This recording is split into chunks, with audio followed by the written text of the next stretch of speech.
Bismillahirrahmanirrahim. Assalamualaikum warahmatullahi wabarakatuh. Alhamdulillah wassalatu wassalamu ala Rasulillah wa ala alihi wa sahbihi wa man walah wa ba'du. Fa ya ibadallah usi nafsi wa iyyakum bi taqwallahi faqad fazal muttaqun fala tamutunna illa wa antum muslimun. Faqala ta'ala ya ayyuhalladzina amanu taqullaha haqqa tuqatih wa la tamutunna illa wa antum muslimun. Teman-teman sekalian, Al-Fatihah itu satu surat yang sangat istimewa di dalam Al-Quran. Semua punya keistimewaan surah Al-Quran tanpa kecuali. An-Nur itu surah cahaya. Jadi kalau teman-teman ingin dibimbing oleh Allah punya cahaya dalam hidup, ya cahaya dalam berperilaku, bagaimana Allah membimbing kita supaya pandangan kita dapat bimbingan dari Allah, pendengaran dapat bimbingan. Itu ada 10 bimbingan utama di surah An-Nur. Ada cahaya di alam kubur, itu surah Al-Mulk. Orang yang biasa senang baca surah Al-Mulk, nanti itu diberikan cahaya ketika dia masuk di alam kuburnya. Silahkan kalau nggak percaya buktikan aja di Al-Mulk, nanti saat masuk ke alam kubur akan terasa gitu. Kemudian ada lagi yang saat di hari kiamat, surah Al-Baqarah dengan Ali Imran. Al-Baqarah Ali Imran itu spesial, dia bisa jadi pelindung saat ketegangan hisab. Ada yang suasana tegang, orang udah nggak peduli, yang penting pengen dihisab aja.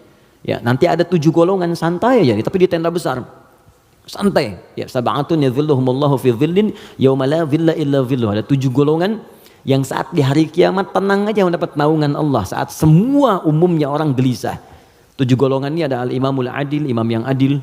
Ada kemudian yang paling indah itu rajulun, seorang laki-laki atau syambun qalbuhu muta'alliqan bil masajid.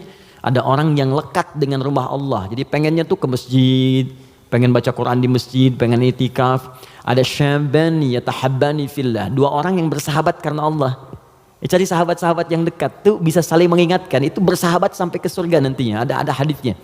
Ya, misalnya yang perempuan akhwat dengan akhwat, yang laki-laki ngingetin, yuk bangun tahajud yuk, gitu kan? Yuk baca Al-Quran, ayo kita ke majlis ilmu. Terus kalau ada berbuat yang kurang diingatkan, itu nanti di akhirat disatukan bahkan sebelum dihisab. Santai. Nah, tapi itu tendanya besar. Keluar dari tenda itu mustahil, tapi ada 1 golongan yang bisa jalan-jalan saat hisab. Keluar dari tenda itu jalan aja. Dialah pecinta Al-Baqarah dan Ali Imran. Ahli Al-Baqarah dan Ali Imran. Hadisnya sahih di Al-Bukhari. Ka'annahuma ghamamatan. Orang yang sering baca. Bukan spesifik hafal ya. Ingat, bahkan baca. Dia mencintai Al-Baqarah, cinta Ali Imran. Sebelum tidur dia baca. Dia telaah itu.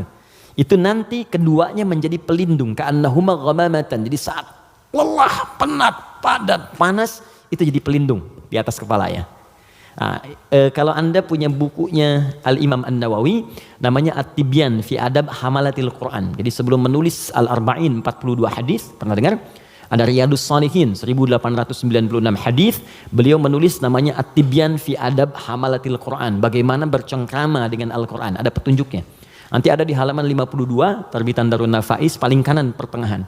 Itu dikisahkan orang yang senang sebelum tidur baca Al-Baqarah. Saking senangnya di kebiasaan. Dan itu saking dekatnya dengan surat itu, dia tertidur satu masa, belum sempat baca Al-Baqarah.